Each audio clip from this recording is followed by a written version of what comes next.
Tara, samahan niyo akong i-share sa inyo itong ika-9 na pagbablog ko at grabe hindi ko alam kung paano ko may daraos ang vlog na ito.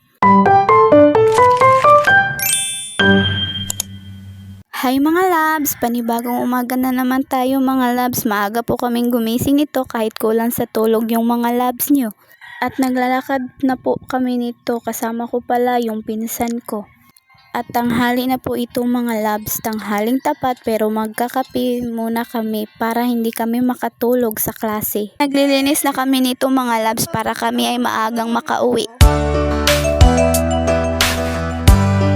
At nakalabas na pala kami nito mga labs, kasama ko ulit yung pinsan ko. Salamat sa panonood, bye mga labs! Samahan niyo akong i-share sa inyo itong ika-10 araw ng pagbablog ko at grabe, panibagong araw na naman ito.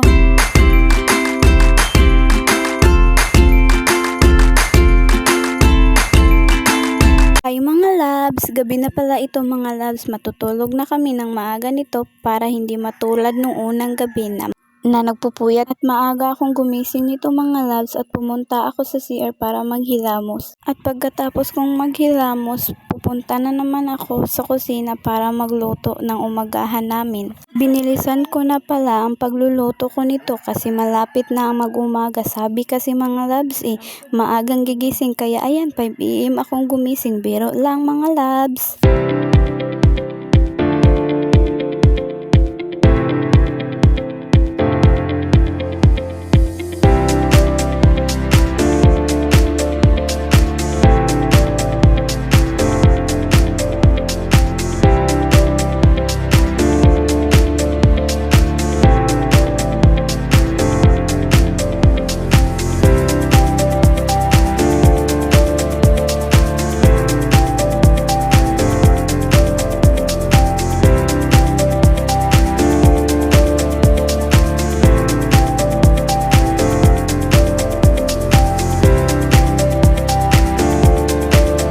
Kakatapos ko lang palang magluto nito mga labs.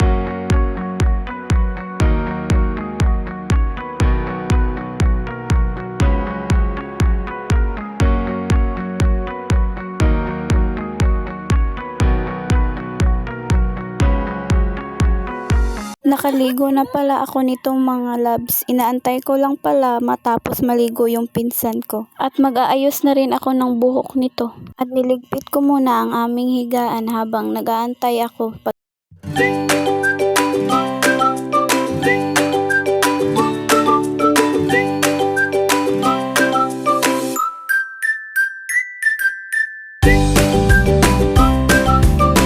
Kinuha ko na pala ang lunch bag ko nito.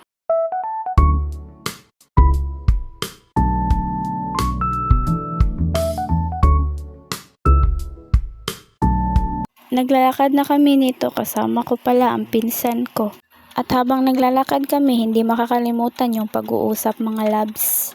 At pupunta na kami sa cover court nito mga labs. Doon ko lang ipinakita sa inyo ang ginagawa namin nung unang pagbablog ko. At naglalaro na po kami mga labs. Kasama ko pala ang mga kaklase ko nito. Pagkatapos nito, naglilinis na kami para makauwi kami ng maaga. Kasama ko pala sa paglilinis ang aking mga kagrupo. At pauwi na kami nito mga labs. Kasama ko ulit yung mga kaklase ko sa pagbaba ng hagdanan. Nakauwi na pala ako sa bahay nito at sinalubong ako ng pinsan ko. Pa nga naibaba ang bag ko, sumalubong agad. Ganyan niya ako kamis, char lang. Pero hindi nyo alam, may gusto pala yan sabihin. Gusto daw niyang lumabas para maglaro. Yan lang naman ang ikakasaya ng batang ito.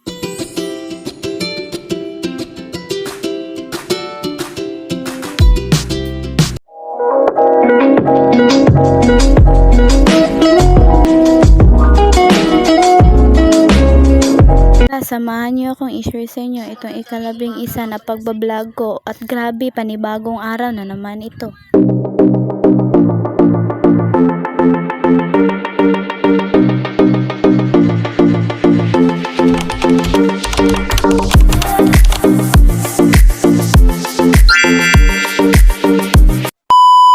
Hi mga labs, nandito na naman tayo sa panibagong araw at panibagong pagsubok na naman ito. Aga akong gumising mga labs para magsaing ng umagahan namin at isinabay ko na pala ang paghuhugas ng pinggan.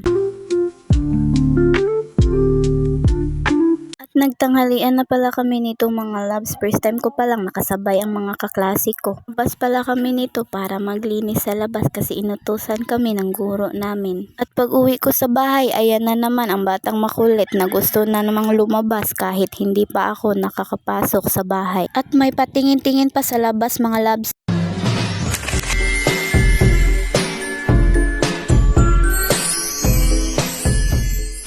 Tara, samahan niyo akong i-share sa inyo itong ika-12 araw ng pagbablog ko at grabe, panibagong araw na naman ito.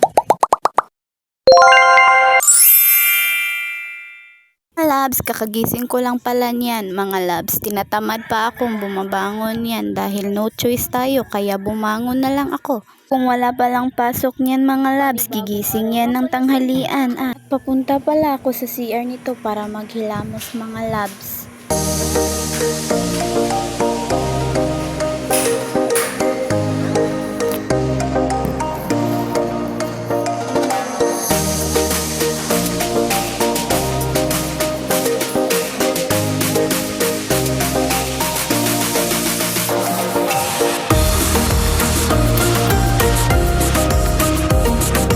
At pupunta pala ako sa kusina nito para magsaing ng umagahan namin.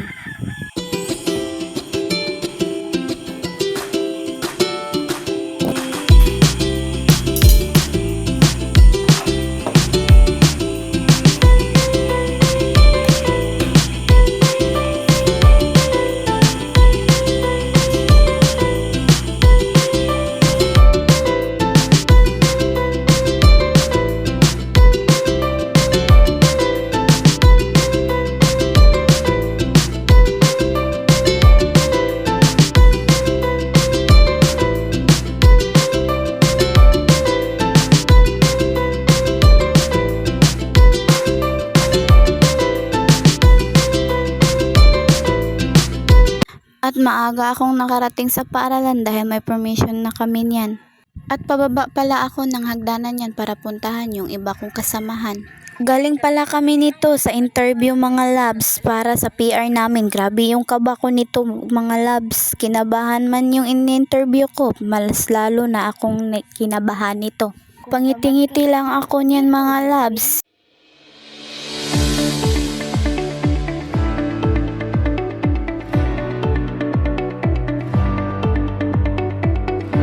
At kakatapos lang pala ng last period namin at umalis na pala yung guro namin nito mga labs. At naglilinis pala kami nito mga labs, kasama ko pala ang mga kaklase ko. At ibinalik ko na pala sa dating posisyon ng upuan. Buti pa yung upuan mga labs ibinalik pero yung kwintas ko hindi na ibinalik.